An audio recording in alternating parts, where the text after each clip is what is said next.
Welcome back to the Sharing English podcast, where we explore stories from the English-speaking world, spoken slowly and clearly for curious English learners like you.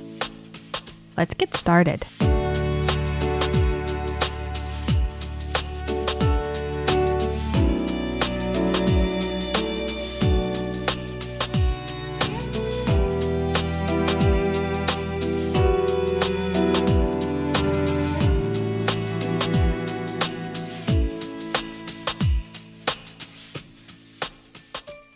Hey everyone, it's your host Freya, and today we're talking about something that millions of people celebrate. But not everyone knows why we celebrate it this way. New Year's Eve.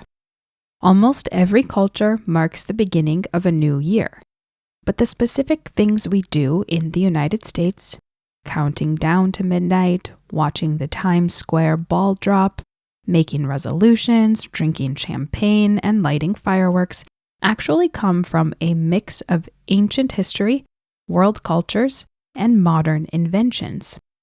So today, we're going to break down where all of these traditions come from and how New Year's Eve became the holiday we know today.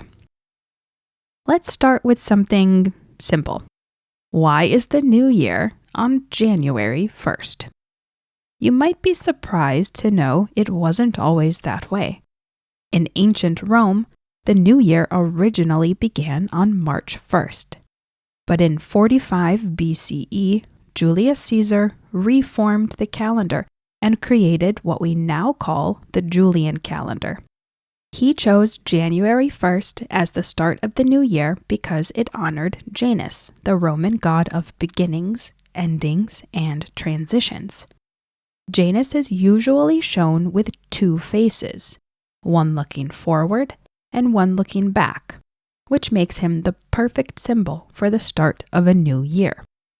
Of course, not all cultures follow the same calendar. Chinese New Year, Jewish New Year, or Rosh Hashanah, Nowruz in Persian cultures, and many others use different systems. But in the English-speaking world, January 1st became standard because of the Roman calendar and later because Britain and its colonies adopted it. Early European New Year traditions looked very different from today's big parties. People went to church, rang bells, cleaned their homes, or shared simple meals with family. Many traditions were about reflection or religious renewal. When Europeans came to the American colonies, they brought these customs with them. One especially important influence came from Scotland. Scots celebrated New Year's with a holiday called Hogmanay, which included traditions like first footing, the idea that the first person to enter your home after midnight brings good luck. And from Scotland, we also get the famous New Year's song, Auld Lang Syne. If you've ever wondered why this song is played at midnight, even though most people don't know the words, well, you can thank Scottish immigrants for that. By the 1800s, cities in the U.S. were growing rapidly. With more people living close together, celebrations moved from small gatherings in homes to large public events. New York City became especially important. By the early 1900s, it was a center of media, entertainment, and nightlife. People gathered in huge crowds, and newspapers and businesses wanted to create big public spectacles. In 1904, the owner of the New York Times started a New Year's Eve celebration in Times Square. But the tradition we know today began in 1907, when the very first Times Square ball drop took place. It replaced fireworks that had been banned after they caused a rooftop fire. That glowing ball slowly falling at midnight became an instant hit. And in the 1950s, when television became common in American homes, the ball drop turned into a national tradition. Today, millions of people watch it. Fireworks might feel modern, but they actually go back 2,000 years to ancient China. They were used to scare away evil spirits and to mark important celebrations. European countries adopted fireworks, and when colonists came to America, they brought the tradition with them. Fireworks were already popular on the 4th of July, so it made sense that they also became part of New Year's celebrations. They symbolize excitement, celebration, and the idea of starting a new year with energy and brightness.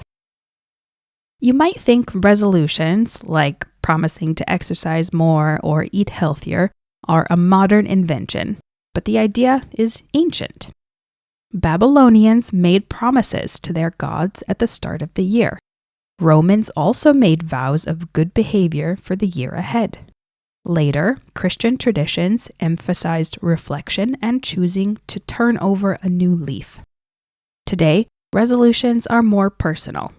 Fitness, career goals, organization, travel, and although studies show that most resolutions don't last past February, they still represent something important: the human desire for a fresh start.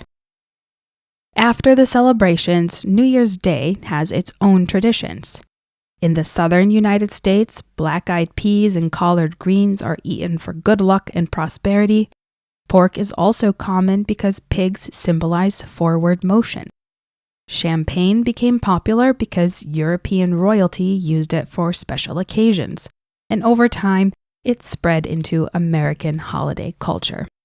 And in some parts of the country, people watch or attend New Year's parades, like the Rose Parade in California, which is tied to college football bowl games. One of the most fascinating things about New Year's is that almost every culture celebrates it, but in very different ways. Here are a few examples. In Spain, people eat 12 grapes, one for each stroke of midnight, for good luck. In Denmark, people jump off the couch to signify jumping into the new year. In Japan, families visit temples, listen to bells, and clean their homes to start fresh. In Brazil, many people wear white for peace and offer flowers to the sea. In Scotland, Hogmanay continues with fireworks, music, and the first footing tradition. And in the Philippines, round foods and polka dots symbolize prosperity. These traditions show how cultures express hope, joy, and renewal in unique but meaningful ways. Even though our world is busy and complicated, New Year's Eve gives us a moment to pause together. It belongs to everyone, no matter your background, religion, or beliefs. It represents hope, fresh beginnings, and the idea that the future can be better than the past. Now I'm curious, what New Year's tradition from your country or culture do you want to share with the world? Let me know. Thanks for listening to the Sharing English podcast. If you enjoyed this episode, I'd love it if you'd subscribe, leave a rating or review, and share the podcast with a friend who's also learning English. You can find out more about me and the podcast at our website, www.sharing-english.com. New episodes of the Sharing English podcast are available weekly wherever you listen to podcasts. As always, let me know, what topics are you interested in hearing more about?